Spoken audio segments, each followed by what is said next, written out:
Uns 4.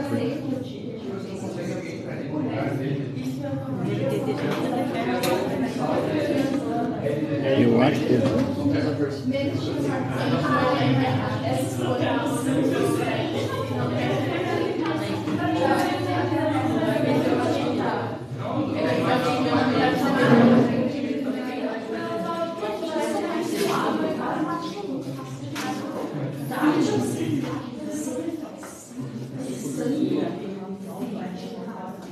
O senhor vai comprar um vai sendo mestrado, não é? Tem uma orientação para nós? eu sou do doutorado. Mestrado acho que sou original. Se fundamenta os 3 porquinhos. Marca, carne e vida.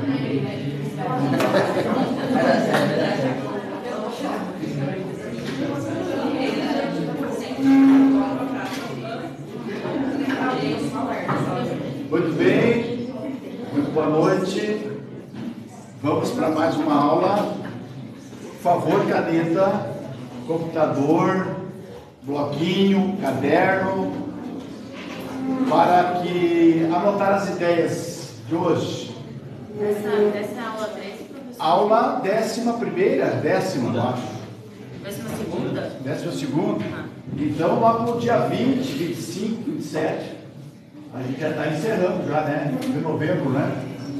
Então, parece que dia 27 é uma aula de recuperação de quinta-feira, né? A próxima é assíncrona, né?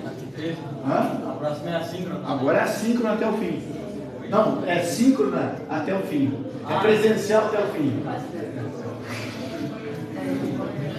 Bom, vamos lá então, boa noite. Estamos já então, 11ª aula de 15. O curso já está no final e eu espero que até aqui cada um tenha já feito o proveito de algumas ideias sobre o tema da ética da felicidade.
Acho que sim agora, né?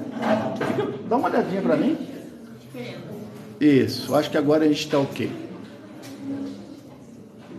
Bom, daí como eu estava dizendo, essa é uma proposta dedutiva da felicidade. O que é, professor, dedutiva? A análise é uma visão descritiva do tema da felicidade, que é uma discussão filosófica da felicidade. Como eu estava dizendo, eu tenho um aluno que vai defender uma tese de doutorado agora. Nós estamos já com uma tentativa já muito avançada de uma discussão mais empírica da felicidade, de uma discussão mais indutiva a partir da ciência. E há possibilidade, sim, vou esperar os colegas lá terminar o bate-papo. E o que significa indutiva? Uma análise mais científica da felicidade, principalmente a partir da psicologia positiva, uma visão mais racional, mais empírica da felicidade. Mas como a gente vem da área das ciências humanas, filosóficas, a gente está fazendo uma visão descritiva da felicidade. O que os pensadores imaginaram sobre o tema da felicidade? Hoje, através de pesquisas empíricas, a gente pode, respondendo questionários, survey, chegar a um patamar para desenvolvimento de uma normalidade aceitável, de uma felicidade plena de uma sociedade.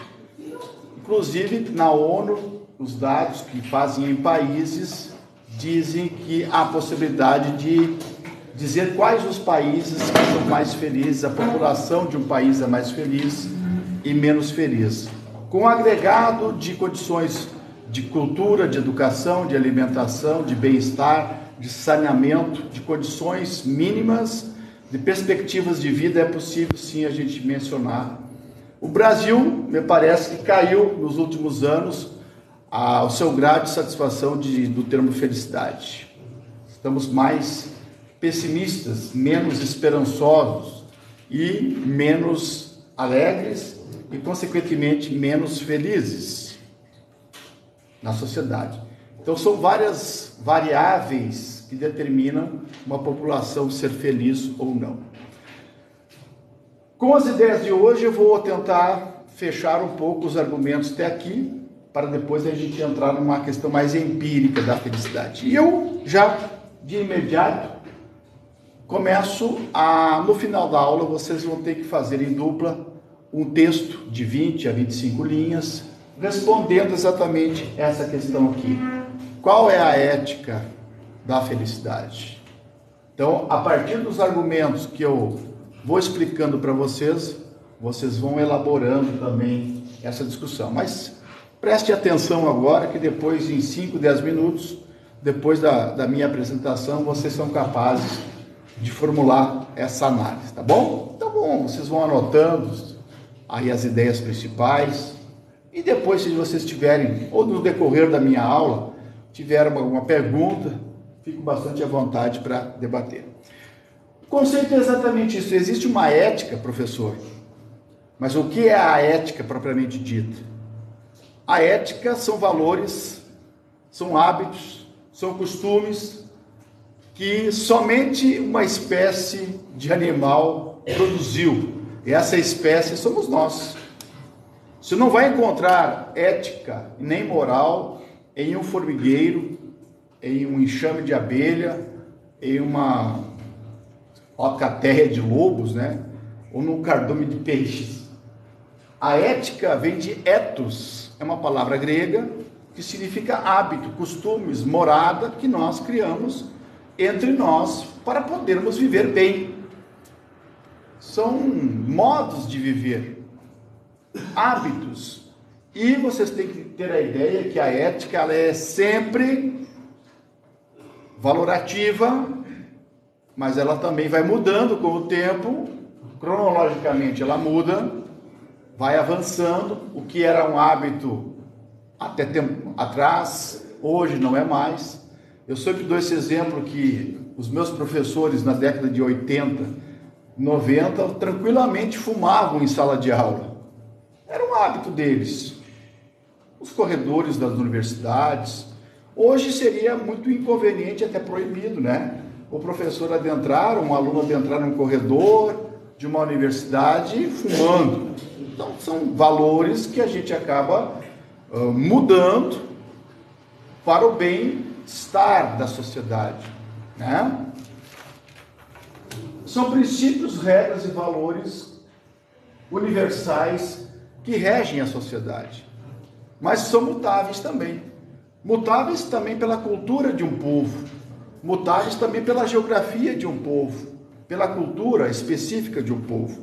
O que para nós aqui pode ser imoral ou uma coisa aética, comunidades tribais, africanas, indígenas, esses hábitos podem modificar entre si.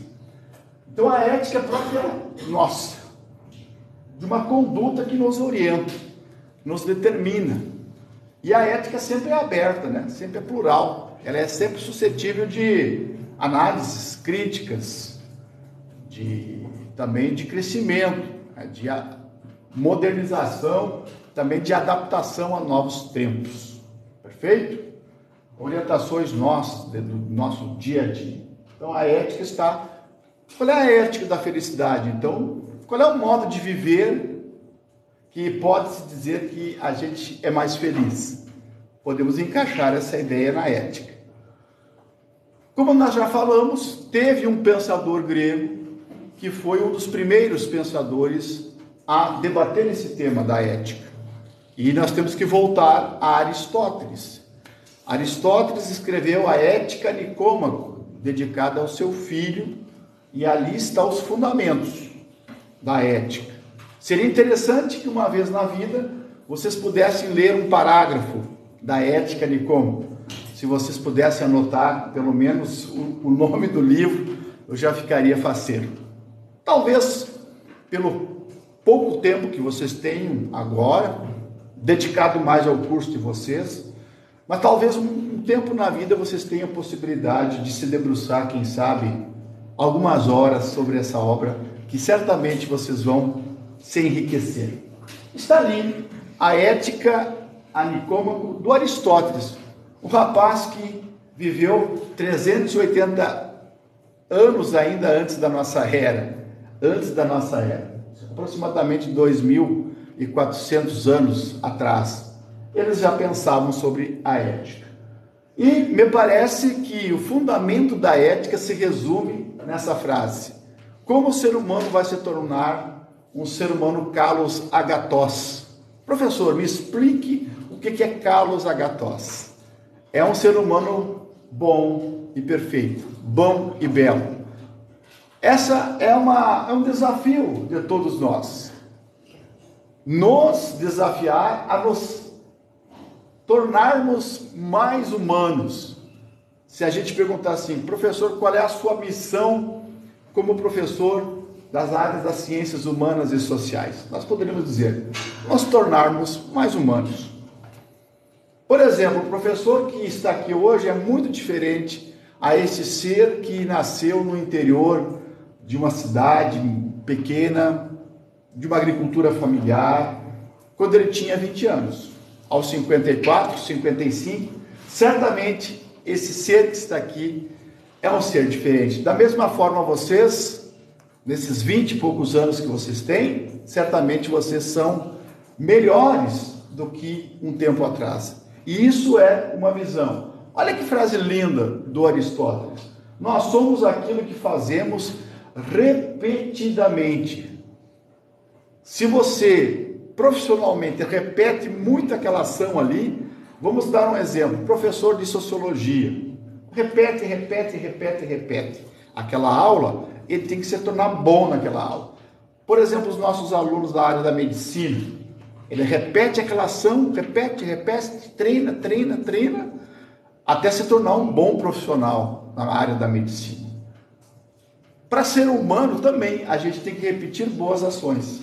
Repetindo boas ações, a gente vai se tornando melhor. Então, aí, até chegar a se tornar um profissional excelente. Um médico excelente, uma médica excelente, um cientista social excelente, um professor, um engenheiro excelente. Como, professor? Repetindo o mesmo cálculo, repetindo a mesma ação, dia após dia, até aprimorar. E para se tornar ser humano, professor, como é que a gente faz? Repita também as boas ações. Os valores de quê, professor? De honestidade, de altruísmo, o que mais? De bondade, de justiça. E a gente vai se tornando melhor. Eu sempre repito a frase do professor Mário Sérgio Cortella, que de uma hora ou outra, sempre vocês já viram, né? Esse professor, né, de barbas, né? Palestrante no Brasil, ele diz assim, muito reconhecido e muito querido também, né? Ele diz que o ser humano, ele nasce não pronto, né? E vai se fazendo. Diferentemente do computador, que nasce pronto, e ele vai com o tempo precisando de algumas manutenções. O ser humano é aquele que vai se construindo no dia a dia. Com quem, professor? Consigo mesmo, com os outros e com a sociedade. A gente vai se humanizando. Em tese, a tese aristotélica, ela tem o fundamento. Mas a gente percebe que muitas vezes algumas pessoas não evoluem na sua humanização. A gente percebe que, às vezes a gente percebe, pô, mas que pessoa que não adiantou muita coisa, né? Não adiantou muita coisa os bancos escolares, não adiantou muitas coisas da teoria, da universidade, porque ele não cresceu humanamente. E tem gente que fica daquela linhagem Neandertal, a linhagem ainda pré-social. Dizem que agora descobriram a espécie de hominídeos, o Homo naledi, que também ficou para trás. Dizem que ele tinha o hábito também de velar os seus amigos, seus familiares e enterrar em cavernas, Por que ele vai enterrar em cavernas se ele não tem um senso místico comunitário também? Vocês percebem então?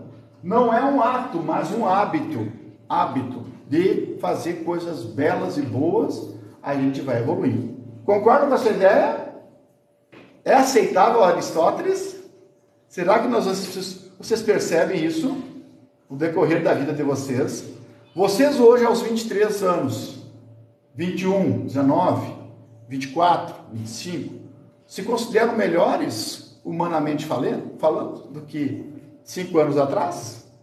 Mas com a cabeça melhor? Vocês sentem que vocês estão crescendo? Aquele aluno que chegou aqui no primeiro dia de aula era um, hoje vocês serão outros. E amanhã, certamente, a gente vai evoluindo, vai crescendo. Como, professor? Lendo uma teoria, convivendo, lendo um livro, escutando uma aula, uma palestra, a gente vai se tornando melhor. Né? Isso é muito bonito, muito bonito. Cada um de nós, a cada dia, é um ser humano inédito. É um ser, assim como o sol nasce a cada dia, ele é novo. Cada dia que nascemos, somos um ser humano novo. Até chegarmos um ser humano bom e belo, virtuoso. Essa é a proposta aristotélica. Nunca esqueço que aquela frase também, que estava escrita num templo de Delfos, se chamava assim, Oráculo de Delfos, dedicado ao deus Apolo. Estava escrito várias coisas lá, que os filósofos tomaram como lição. Uma delas nós vimos na aula de Sócrates, que estava escrito lá, conhece-te a ti mesmo. Olha que frase linda, estava escrito. E o Sócrates acampou, dominou, plagiou. Diz que nada se cria, tudo se copia, né? A gente vai copiando um do outro e vai aprimorando. Mas abaixo também estava escrito assim, nada em demasia. Olha que linda essa ideia. Nada em demasia. Ou, em outras palavras, use sempre o caminho do meio, mediania. Diz aqui, essa é a regra de ouro do agir moral no entendimento dos clássicos, no entendimento daqueles primeiros pensadores. Mas a gente pode também pegar essa ideia de 2.500 anos atrás e trazer para a nossa realidade. Por exemplo, eu como profissional, como ser humano, o que seria a mediania? Seria a virtude. O que seria o extremismo? Seria o desvio. Tanto mais à esquerda, quanto mais à direita. Vamos pegar aqui a questão do vício, de um defeito do ser humano. Vamos pegar aqui a questão do esbanjamento. Eu pego o dinheiro, começo a esbanjar. Esbanja, esbanja, esbanja. Não poupo nada. Isso aqui é um vício. É um defeito de um caráter. Mas, por outro lado, tu pega uma pessoa mesquinha. O que é uma pessoa mesquinha? Pessoa que, nossa, é ela dela. Então também é o oposto, né? Tem um esbanjador e do outro lado você tem uma pessoa mesquinha. Qual seria o meio termo, então, de uma pessoa mesquinha e de uma pessoa gastadora? Seria uma pessoa generosa. O meio termo. Na política, seria o radical de esquerda, radical de direita. Né? A mediania seria uma pessoa mais moderada na política. Mais moderada. Para chegar para isso, você precisa de sabedoria, que eles têm um nome bonito para isso. Eles chamam de sofrosine. que seria essa moderação. Vamos imaginar que numa mesa suntuosa, numa festa, nós só vamos comer e beber. Não, você até pode comer, beber e se divertir. Você não vai precisar, você vai ter uma virtude. Não pode exagerar muito, até inclusive no trabalho da gente, né? Tem gente que trabalha muito, de manhã, de tarde, de noite. Então nós temos que ter tempo também para o descanso, o tempo para o repouso, o tempo para a gente fazer umas caminhadas, às vezes, né? Fazer um exercício físico, futebol, vôlei, academia. Quer dizer, suar, né? Malhar o corpo, mas também malhar a mente. Isso é um símbolo de uma pessoa moderada. Uma pessoa que é transparente, uma pessoa que está vivendo. E não está exigindo, não está de uma forma ferindo a natureza. Até chegarmos a um ser humano com virtude, como eles chamam de areté. O que seria uma pessoa virtuosa? Uma pessoa virtuosa, uma pessoa ponderada, que é aberta ao diálogo, que é uma pessoa sábia, e muitas vezes você não precisa estar nos bancos escolares para isso, né? Não precisa passar pela universidade. Tem uma sabedoria também que é popular, muitas vezes lá com o avô e a avó da gente, que a gente senta com ela e a gente acaba aprendendo muito mais uma sabedoria popular do que propriamente os bancos escolares até universitários. Tem gente até com uma pós-doutorado que é muito mal educado. Mal educado no sentido menos, não é acessível, não é ponderado, uma pessoa difícil. Então nós queremos todos chegarmos a essa sabedoria. Pegaram a ideia? Anotaram? Essa é uma ética da felicidade. Aqueles que se aproximam da moderação são mais felizes. Vocês concordam com essa ideia da filosofia? Ela é aceitável? Os mais moderados são mais felizes. Vamos anotando. Mais para frente, deixando os gregos, nós temos uma outra ética, que vocês vão perceber, uma ética mais religiosa. Um cara chamado Agostinho de Hipona. Certamente vocês já ouviram falar desse cara, Santo Agostinho. Que até os 30 anos ele era essencialmente pagão, depravado, das festas, das bebidas, das diversões, até que passou por várias correntes filosóficas. E chegou, por fim, ao cristianismo. E aí, parece que houve uma conversão do caminho. O que é uma conversão? Tu está indo numa direção e você converte. Pega uma outra direção na tua vida. Ele se encontrou na filosofia cristã. Se vocês um dia na vida lerem o livrinho dele chamado As Confissões, do Santo Agostinho, vocês vão se deparar com uma história bem bonita. Até os 30 anos, ele conta a sua própria história, de erros, de vícios, mas depois, impulsionado pela filosofia e pela cristandade, ele escreve A Cidade de Deus e a Cidade dos Homens. E tudo que somos hoje, somos uma herança do Agostinho. Porque ele, com a sua obra, influenciou todo o Ocidente. Essa ideia do cristianismo. E o que ele ensina? Ame, ama, e faze o que quiseres. Essa é a ética cristã. Claro que aqui vocês estão me entendendo, né? Que esse ame aqui, né? Nós tivemos uma aula sobre isso. Não é um amor erótico, né? Aquele amor platônico que está no banquete. Também não é um amor filia. Mas esse amor aqui que ele está se referindo é o amor mais profundo, é um amor mais radical, é um amor mais exigente.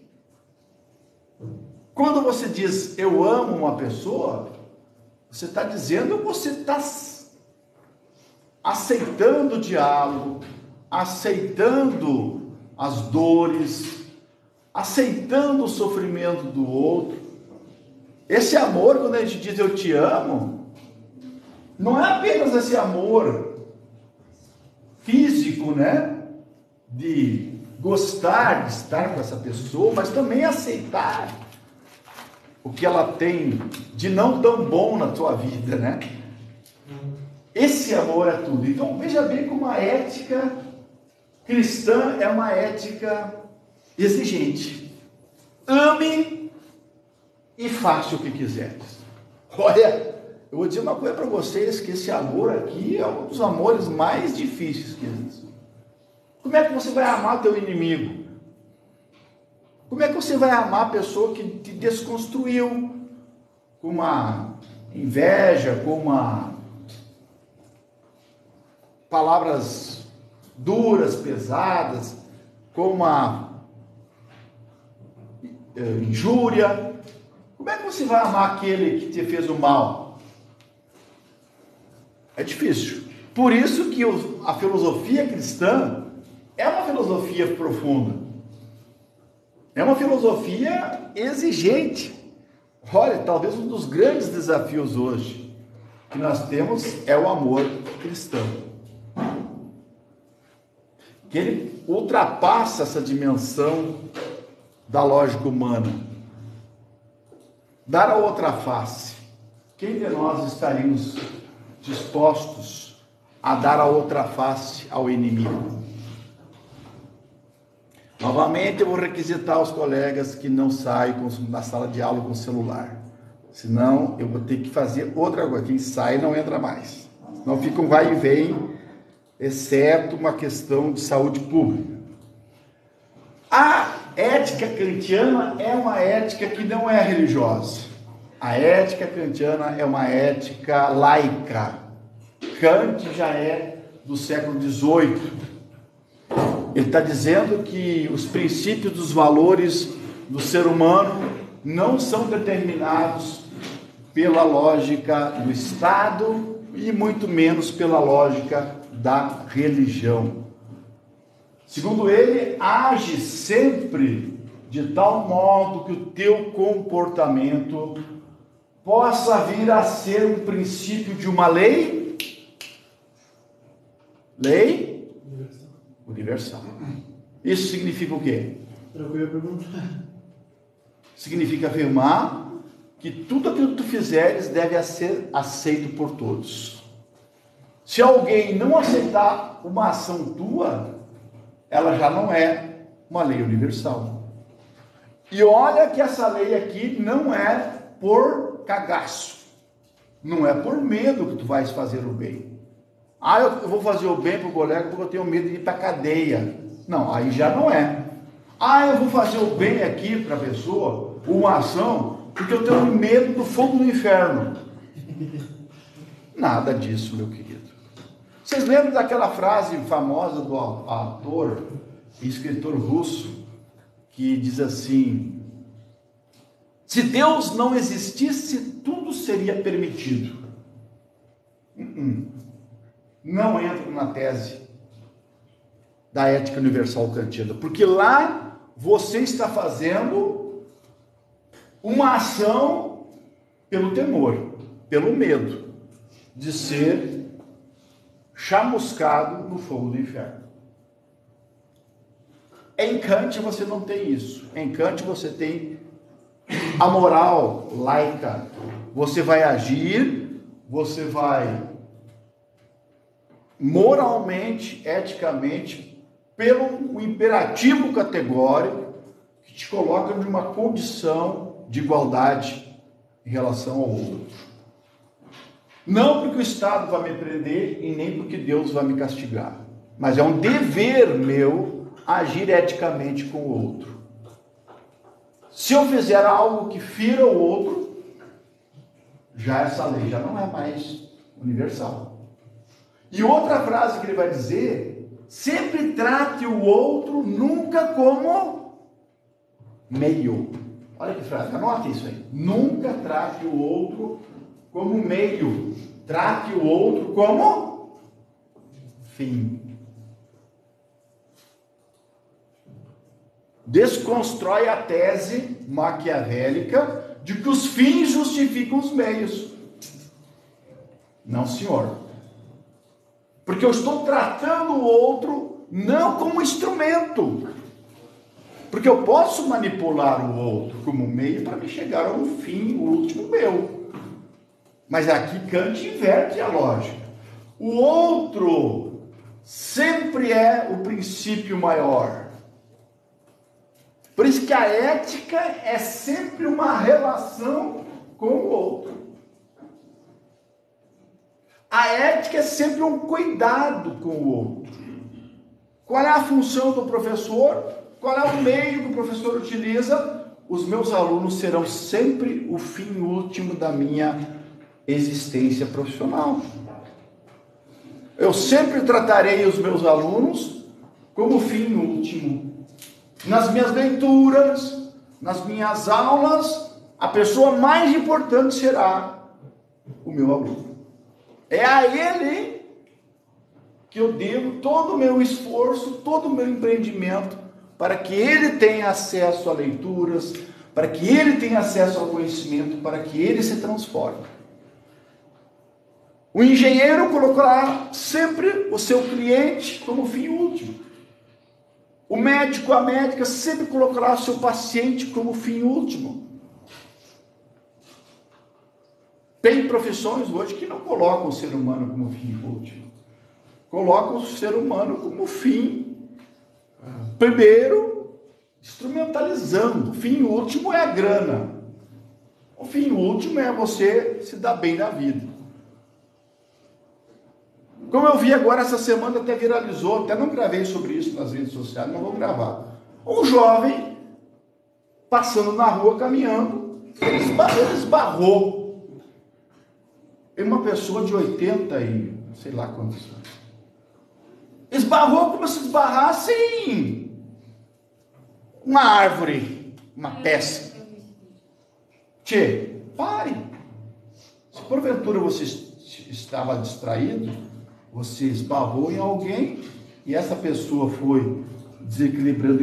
Pare, peça desculpa e, por favor, volte a restabelecer aquela pessoa que você porventura. Eu acredito que essa pessoa não tenha feito de propósito.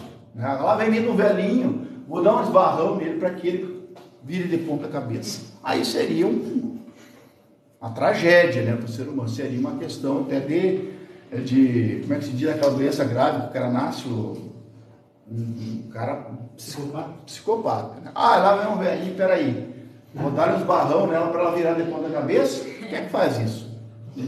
De sã consciência. Acelerar o processo. Então o mínimo que essa pessoa pode fazer é se restabelecer e virar. É esse o mundo que nós estamos vivendo hoje. Se é esse o mundo, nós perdemos tudo aquilo que é humanidade. Não tem sentido. Então entregamos os pontos mesmo. É isso, professor, o mundo é assim mesmo, salve-se quem puder, é grana, é salário, é o fim último nosso, é esse mesmo. É isso que nós queremos? Ou vamos resgatar a sensibilidade, o altruísmo, o outro sempre sendo colocado como fim último universal? Estamos numa bifurcação. Ou o ser humano constrói o seu mundo junto com o outro, ou essa ética ela vai ser uma ética relativista, uma ética individual do salve-se quem puder. E quando nós impetramos essa lei do salve-se quem puder, a tendência é a autodestruição. Ou essa ética universal ela se coloca de uma forma direta nas nossas ações, essa preocupação social, cosmológica, geográfica com o mundo, ela parte do princípio que ela deve estar pautada nas nossas discussões? Ou a gente, mas a pandemia sairá um novo ser humano da pandemia. O novo normal. Voltamos até piores daquilo que a gente entrou. Não aprendemos absolutamente nada. Talvez sejamos tarde, chegaremos tarde na dimensão climática, por exemplo. Chegará um momento que nossos filhos e nossos netos não terão a possibilidade de habitar esse planeta. Então, aquele filho que você cria com tanto amor, com tanto carinho, chegará ali na frente e ele não terá mais possibilidade de vida por guerras territoriais, onde que aquelas pessoas que mais sofrem e morrem são aqueles inocentes, são crianças, são escolhas. Ética é sempre respeitar o outro. Aqui tem uma palavra que eu gostaria que vocês escrevessem: alteridade. Professor, me explique essa palavra. O que significa alteridade? Vem de alteros. Áltero significa rosto do outro. A ética é sempre o respeito ao rosto. Vocês já viram um carrasco num crime capital, por exemplo, numa cadeira elétrica? Aquele que guilhotinava. Diz que ninguém consegue matar o outro olhando para o álteros do outro, para o olhar do outro. Por isso que põe um capuz no triste infeliz, para ele não ver. Porque o olhar do outro me interpela, me desconstrói, me indaga. Por que nós fechamos o vidro do nosso carro no semáforo? Não é apenas uma questão de segurança, porque o olhar daquela criança abandonada no semáforo me interpela, me desconstrói, me indaga, me questiona, porque aquele mendigo que pede uma moeda fere a minha existência, me envergonha como ser humano, porque é um outro eu que está lá me questionando. É uma outra parte da minha existência humana que está ali. Então, a ética é o cuidado do outro, é o respeito do outro, é a relação com o outro, é ver o outro na sua essência, como ele realmente é, como ele realmente vive, como ser, como essência. Lembra do exemplo que eu dei do experimento social de um aluno como vocês, se vestindo de gari ou de auxiliar de limpeza? Certamente, se vocês se vestissem aqui, ninguém dos vossos colegas o reconheceriam por detrás do uniforme. Foi esse o resultado desse psicólogo que fez o experimento. Por detrás do uniforme, você se torna uma pessoa invisível.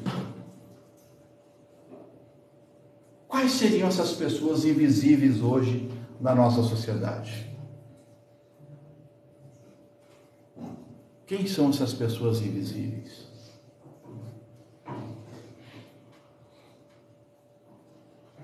No dia a dia que você encontra, que você não olha, que você passa indiferente. Quem seriam essas pessoas invisíveis? Está lá também no Antigo Testamento, naquele conflito entre irmãos fratricidas, entre Caim e Abel. E dizem que Deus perguntou a Caim: onde está teu irmão? E ele responde: eu porventura tenho alguma coisa a ver com meu irmão? Sou acaso guarda do meu irmão, não tenho nada a ver com ele. E quantas vezes nós também falamos para o outro, não tenho nada a ver com isso, que lixa, o problema é teu, resolva. Nós tratamos o outro na negação com o outro. Licença, professor. O assunto... Eu estou gravando a aulinha, depois eu dou a palavrinha para vocês, por favor. Ética é sempre ver o detalhe da existência. Se podes ver, se podes olhar, veja. Se podes ver, repara.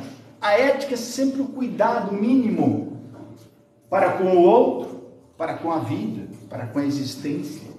José Saramago, talvez, nesse livro Ensaio sobre a Cegueira, seja uma pessoa lúcida, que ele está indicando que a ética é o cuidado, que a ética é o detalhe. A pessoa que vive no automático não consegue perceber o detalhe da felicidade da existência.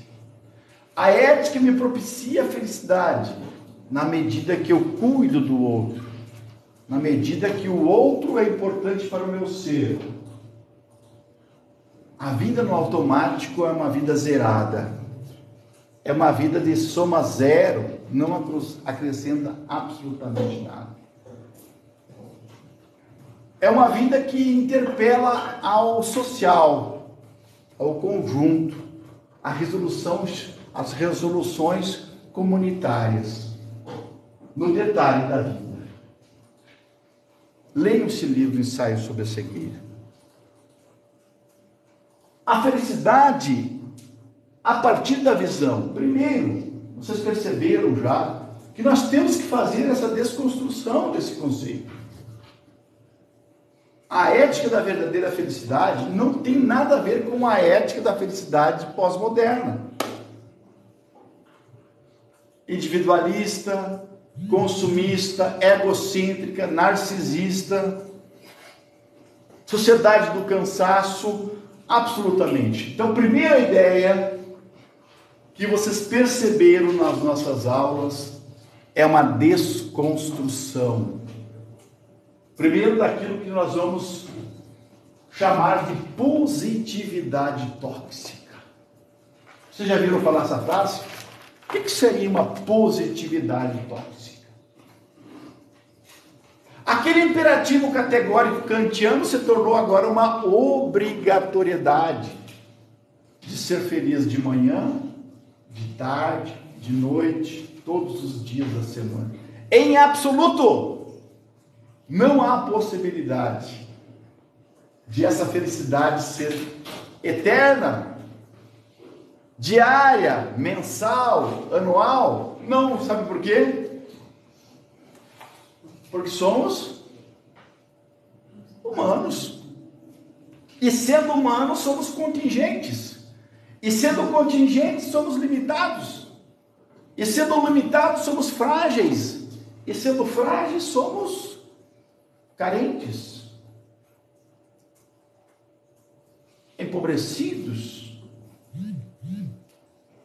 Portanto, estamos falando com os seres humanos, não estamos falando com divindades.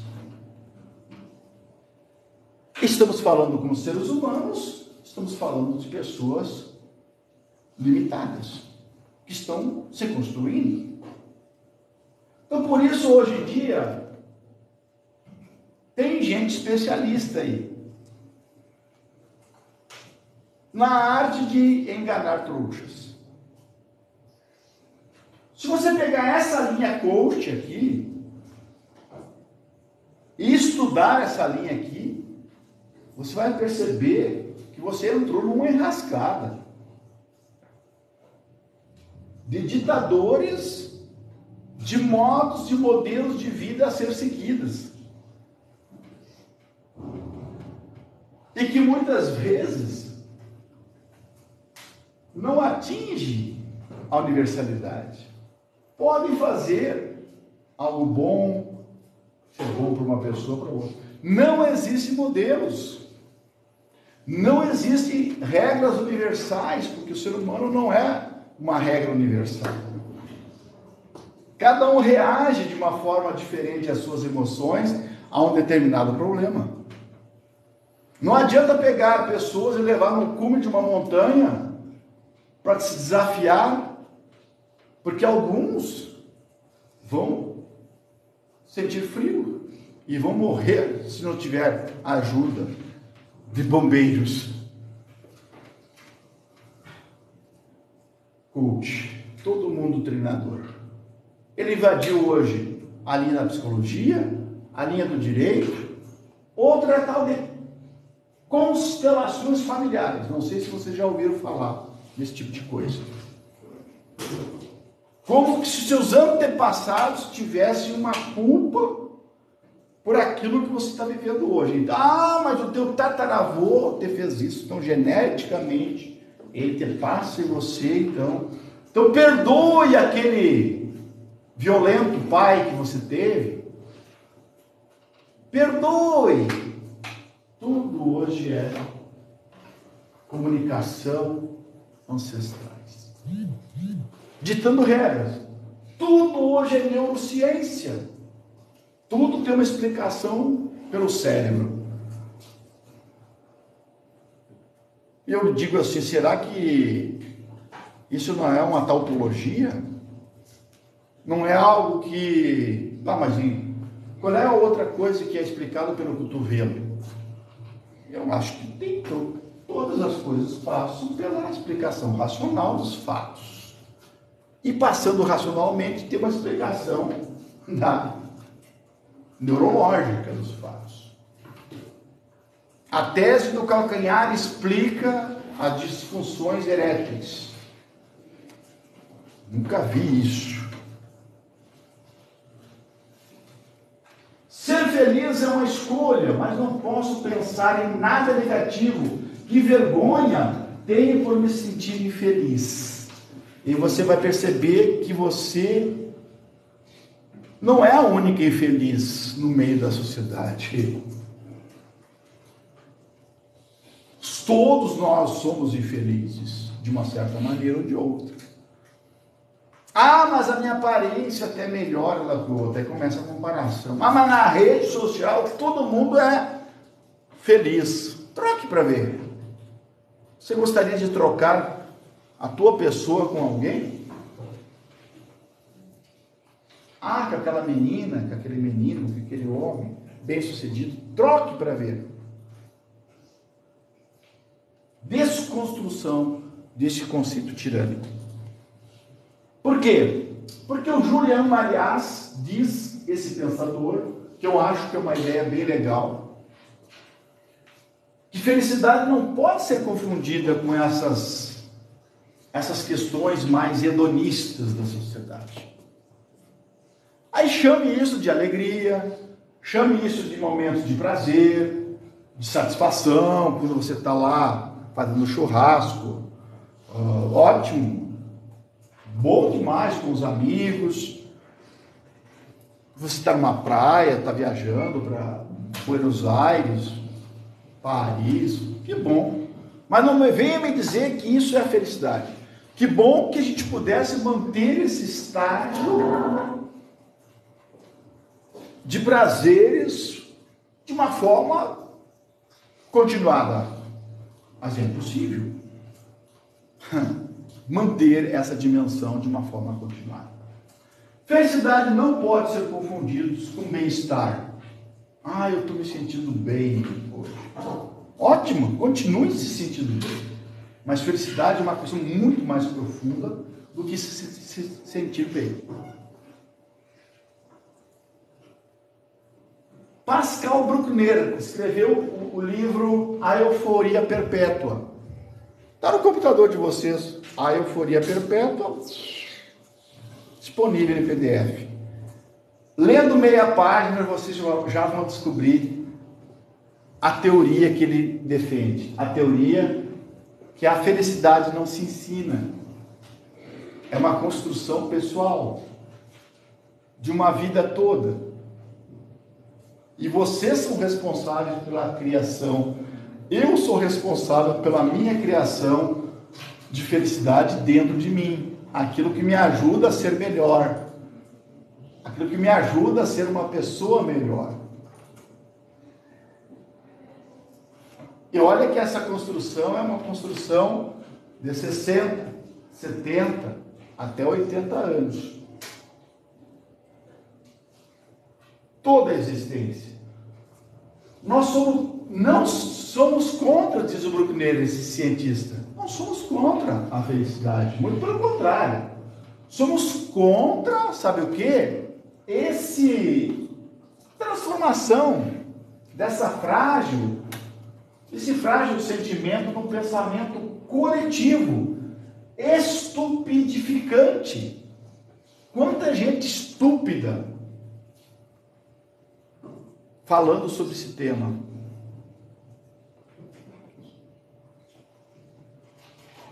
Transformando, todos deverão inclinar-se nos aspectos químicos para ser felizes. Então, dele medicamento. Aqui está a forma da felicidade. Tomando esse medicamento aqui, essas pílulas da felicidade. Vocês da saúde certamente têm conhecimento daquilo que te faz. O problema é que você vai manter esse medicamento por toda a eternidade. Até que ponto ele vai te resolver o problema que você está vivendo, de uma forma de angústia. Outros nos aspectos espirituais. E aqui é um campo aberto. Aqui nós temos o infinito de gente que se utiliza da espiritualidade para mostrar um modelo pronto e acabado, no sentido de que aqui está sim a tábua da salvação através das diversas espiritualidades. Em suma, senhor, ou usa droga ou vai na igreja. Não sei qual das duas é pior. Já dizia Nietzsche. Porque as duas tendem a entorpecer a mente para fugir daquilo que você busca na sua essência. Vamos nos psicológico, até que eu acho que é importante. Informáticos e religiosos, espirituais. Busca de toda forma. De uma forma irracional, de uma forma irrefletida. Bruckner, preste atenção nesse cara. Se um dia vocês conseguirem baixar aí no computador. O Solon, que era um jurista grego, tem uma frase que para mim é fantástico. Felicidade sim, uma construção de uma existência. Quem poderá dizer que a pessoa foi feliz? Não é ela.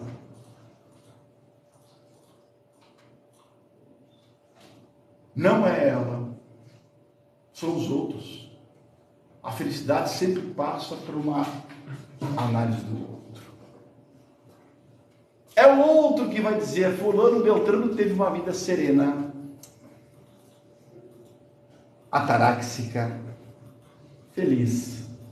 A vida está sujeita a tão grandes imprevistos que não podemos afirmar que a felicidade de um ser humano senão quando ele atinge a meta da sua existência.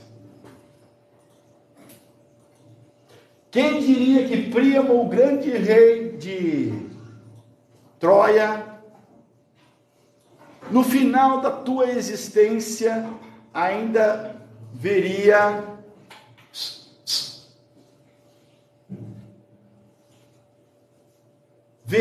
a morte do seu filho pelas mãos de Aquiles, o guerreiro grego? Que infortúnio, que infelicidade! Eu vou viver feliz até o final. Não, no final da tua existência tu terás a morte do teu filho. Que frase fantástica. Ouça o daimon que existe dentro de você. Deixe o silêncio entrar na tua vida. Professor, quem é esse tal de daimon? É o teu espírito. É a tua voz interior. Os cristãos chamam de voz da consciência.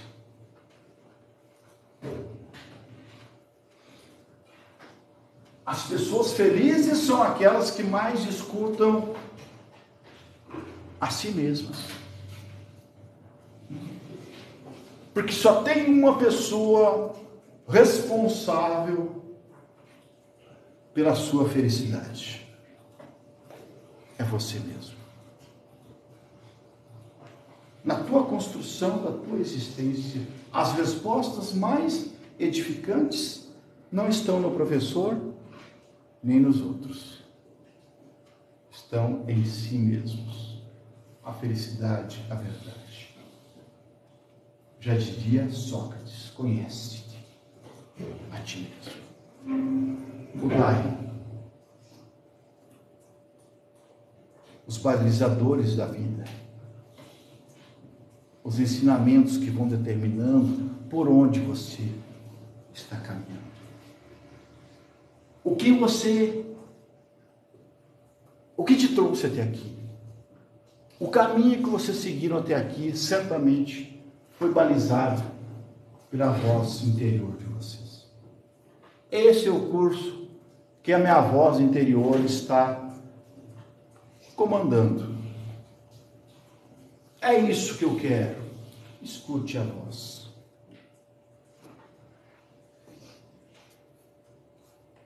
Aristóteles, pegando essa ideia do daimon, disse: eu quero um bom daimon. Ele chamou isso de eudaimonia. Eu, do grego, sempre é bom. E daimon é um espírito bom. Portanto, o espírito bom é o espírito feliz. Que você pode traduzir essa palavra por deslumbrar, desabrochar. A pessoa que desabrocha essa palavra por deslumbrar, desabrochar. A pessoa que desabrocha é um lugar natural. Ela nasceu, por isso que ouviu o seu espírito bom, essa voz interior, para se tornar excelente, para desabrochar essa potencialidade que existe dentro de cada um. O lugar da felicidade é quando você nasce para desempenhar bem aquilo que tu fazes. Essa boa condição do espírito, esse bem-estar da alma. E aquela voz interior está dizendo: é por aqui. Você está correto. Na intimidade ela está te falando. Quem é essa voz? Você com você mesmo. Vai por aí. Baixa a cabeça. Tu está no caminho certo. Tu está te realizando. E é meio confuso muitas vezes, porque a gente não consegue ter sensibilidade de ouvir. Isso está também nas escolas helênicas, está no epicurismo, está no estoicismo, está nos céticos, está nos estoicos. A busca pela verdadeira felicidade, sempre de uma maneira dedutiva, sempre de uma maneira reflexiva. Lembre-se da a primeira frase que eu falei aqui. Sempre as nossas aulas terão uma proposta mais dedutiva, mais reflexiva, sobre modelos de felicidade. Mas, na pós-modernidade, mais próximo de nós, também há estudos mais empíricos de como mensurar uma pessoa feliz ou não. Felicidade para os epicuristas são aquelas pessoas que estão próximas de quem? Dos verdadeiros prazeres da vida. Não confundam prazeres aqui, embora o prazer hedônico faça parte da nossa existência, né? Quem de nós não gosta de tomar um bom drink, um bom vinho, um bom manjar, uma sobremesa, um prato que te apetece, pode ser um... Imagino vocês na frente de uma mesa bem preparada. Esse prazer é um prazer bom. Mas os prazeres que os epicuristas nos ensinam são prazeres ainda mais profundos. Eu lembro sempre de uma frase que Epicuro falou assim, pediu para um discípulo dele, por favor, a próxima vez que você vier me visitar, me traga um pedaço de queijo para que eu possa me banquetear. Um pedaço de queijo para ele devia ser uma iguaria boa. Veja a simplicidade que eles viviam também. Mas os epicuristas estão dizendo, os verdadeiros prazeres são os prazeres mais duradouros. Os verdadeiros prazeres, as verdadeiras alegrias são as alegrias que permanecem. Só que nós estamos sempre acostumados ao imediatismo, né? Então, estímulo, reflexo, vapt-vupt, de uma forma efêmera e rápida. Para eles, a reflexão é um verdadeiro prazer, a sabedoria é um verdadeiro prazer, a amizade é um verdadeiro prazer, a saúde, quem gosta de saúde, é um verdadeiro prazer. Os epicuristas têm muito a nos ensinar. Os estoicos dizem, felicidade é você viver sim, de uma forma mais intensamente. Quando, professor? Aqui, agora, nesse momento. Não protele a felicidade para daqui a meia hora. Nem para o final da noite. Nem para o dia do amanhã, dizem os estoicos. Nem para o final do curso. Nem para o início do teu emprego. A felicidade está aqui, agora, junto. Viva esse momento presente, que é o mais edificante, que é o mais prazeroso de todos. O que te faz pensar na tua mente que daqui a meia hora vai ser melhor que aqui agora? O que você tem de tão especial?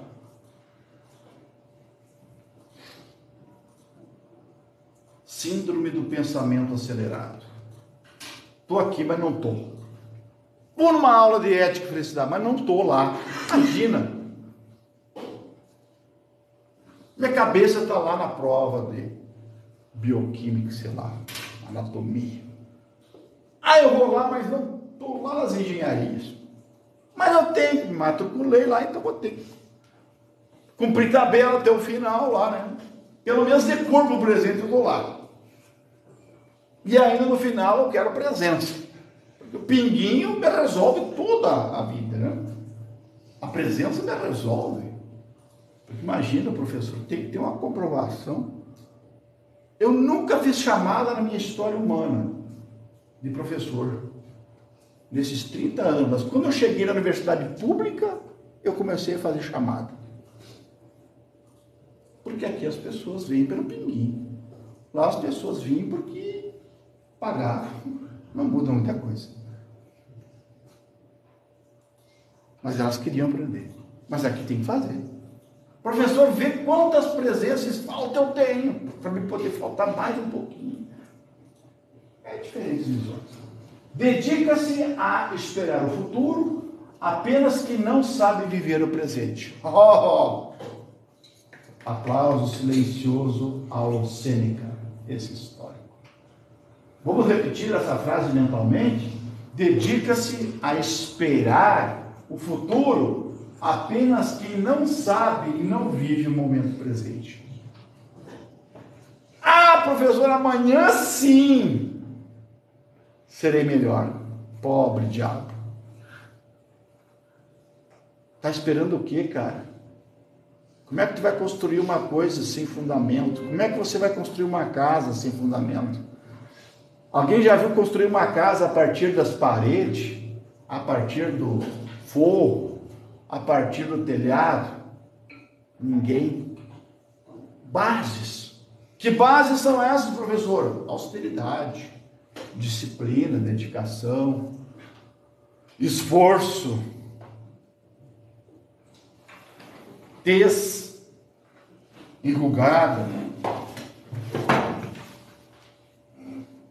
seriedade, sem perder a ternura, sem perder a sensibilidade.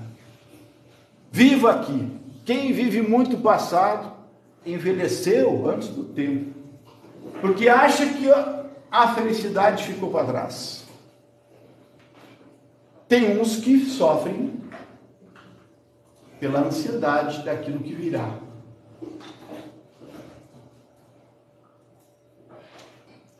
Qual é o meu esforço de viver bem esse momento que eu estou vivendo aqui? Qual é o meu foco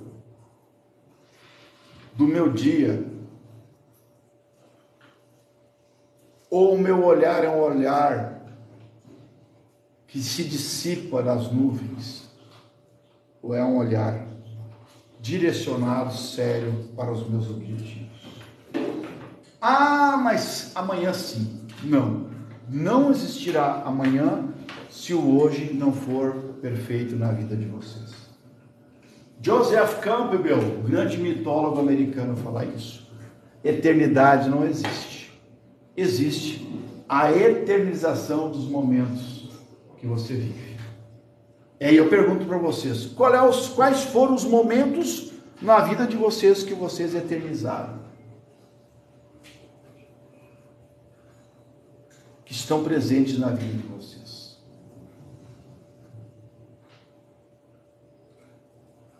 Que vocês pensam, aquilo valeu a pena. Aquele momento, para mim, é eterno.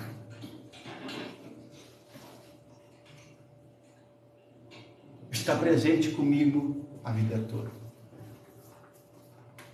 Aquele abraço, aquela despedida, aquele reencontro, aquela lembrança, aquela música, aquela amizade, aquele amor de mãe, de pai, de irmãos. Aquilo eu eternizei, aquilo pode morrer o corpo, mas na minha mente ficará presente a eternização daqueles momentos. Eternize os momentos que você vive, para viver bem. Felicidade, segundo os estoicos, é a simplificação da vida. E olha quão difícil é você simplificar a tua existência hoje. Porque enchemos a nossa vida de bagulhos, de quinquilharias, que fazem com que a gente perca o essencial da vida.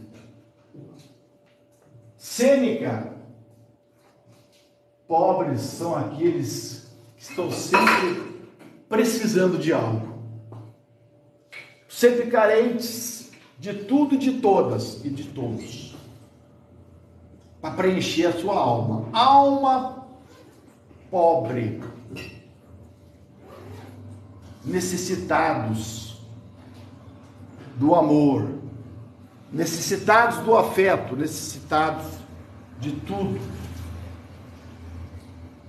De tudo que existe no mundo, eu não preciso de tudo isso. Eu preciso do essencial, que é a mim mesmo. Pepe Mujica já falava, o presidente de um país pequeno, mas de uma população amável, querida, acolhedora. E ele muito mais como exemplo ainda de uma nação que passou por cárceres, por prisões. Não sou pobre, eu sou lúcido, diz ele. Sou lúcido porque vivo com aquilo que é justo, para que as coisas não me roubam aquilo que é essencial, que é a minha liberdade. A vida dele é uma vida coerente com um pensador grego, um cara que é contemporâneo nosso, mora aqui perto ainda com seus, deve estar com quase 90, 85 anos para cima, perto de morrer. Um Fuga 76, azul.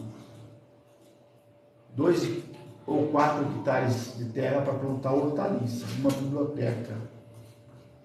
Um presidente. Mas antes de tudo, um ser humano. Leiam a história do Pepe. Vamos nos lembrar dele como uma pessoa lúcida, simples, filósofo, por natureza, um estoico. Que ideia, que maravilha. Professor, o cuidado sim passa, diz Michel Foucault, na hermenêutica do sujeito. Esse livro,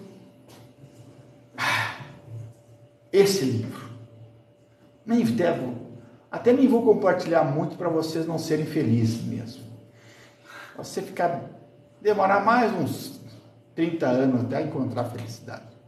Não vou indicar para vocês. Fico infeliz, porque aqui está o cuidado de si. A partir de uma releitura dos clássicos da filosofia. Em seus últimos dias de vida, ele faleceu em 1984. Essas aulas foram dadas em 1982 para uma plateia de alunos de mais de 400 alunos. Ouvindo piedosamente as ideias do Foucault e anotando todas as suas palavras. Depois de toda a contribuição da sua obra, a hermenêutica do sujeito é uma obra contemplativa, é uma obra de olhar para si. E esse olhar para si não é narcísico. Esse olhar para si não é egoísmo. Esse olhar para si é um cuidado de um amor filateia por si mesmo. É o cuidado do corpo, é o cuidado da existência.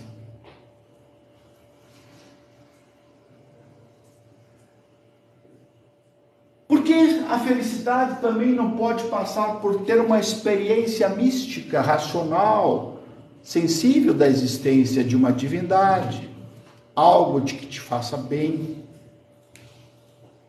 A experiência transcendental faz parte da experiência humana. Nós somos seres espirituais. Nós estamos sempre tentando descobrir as dificuldades da existência através do transcendente. Me parece que todas as respostas e questionamentos não são dadas pela ciência. Me parece que ainda há um vácuo de um espaço a ser preenchido por algo que transcende a nós. Chamamos isso de quê? Experiência transcendental? Experiência de um Deus? Mas se vocês relatarem aqui, certamente cada um vai ter uma experiência, nem que seja daquela oração que a tua avó, que teu avô, que a tua mãe te ensinou na infância, que te leva a um aspecto místico, sagrado, transcendental. O simples fato de você também se espelhar no teu mundo, na natureza, você vai encontrar aspectos de ordenamento místicos. E até o mais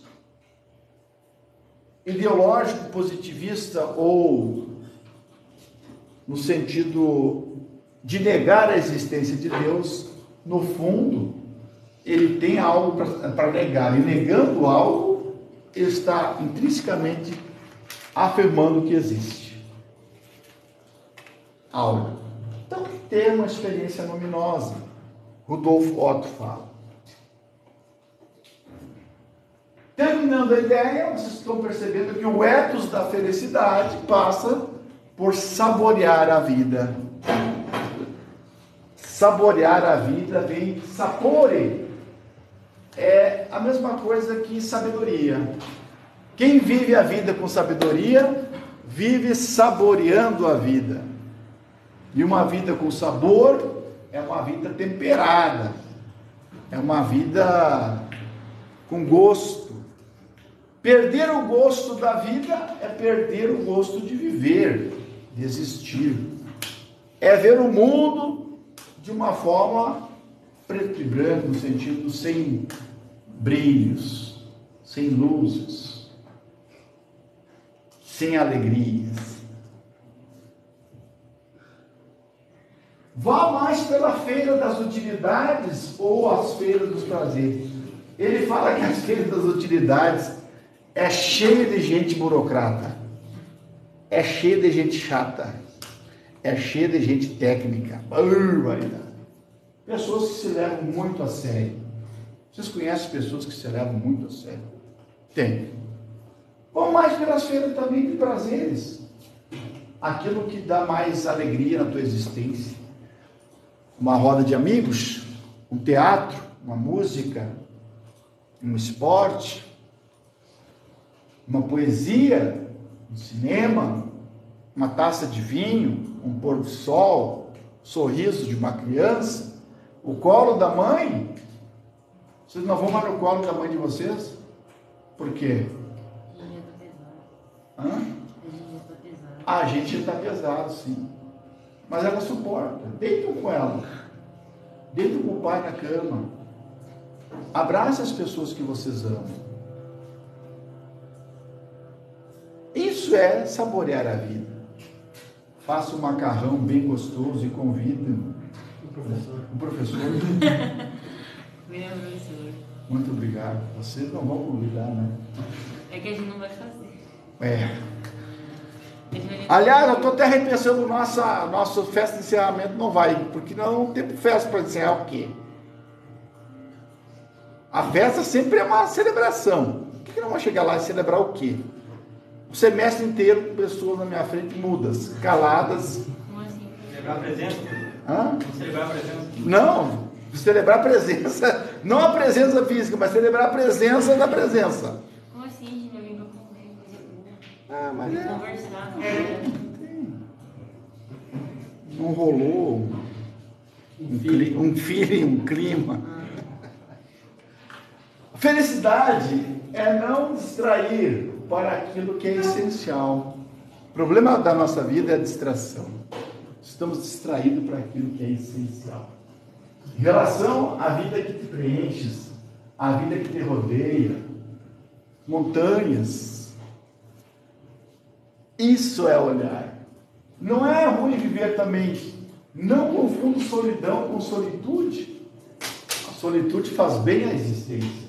Tem momentos que você está consigo mesmo. Caminhe na montanha sozinhos, ou pelo menos pessoas perto para você te proteger, né? Você não vai estar caminhando sozinho também. Na solidão, conheço-me. Ali, você está conversando consigo mesmo. Os problemas virão como um aprendizado. E por fim, não espere o epitáfio da existência, como diz a música que os Titãs, alguém escreveu deles, não sei quem escreveu, devia ter amado mais, devia ter chorado menos, devia ter visto o pôr do sol. Não espere para o fim, epitáfio sempre é o fim. Para ser feliz. Ser feliz começa a partir de hoje. Algum questionamento, pergunta sobre a ética da felicidade?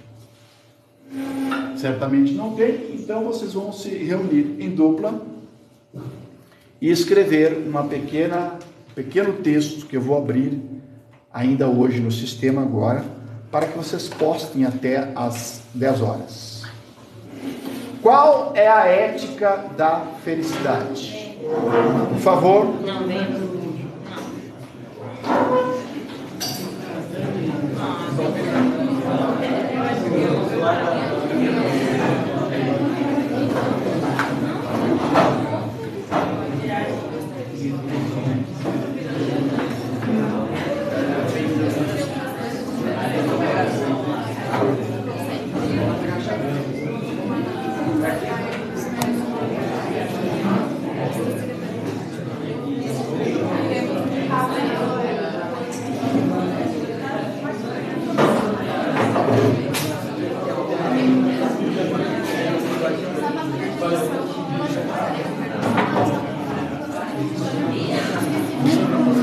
Ali eu vou pegar a chave do núcleo para escrever.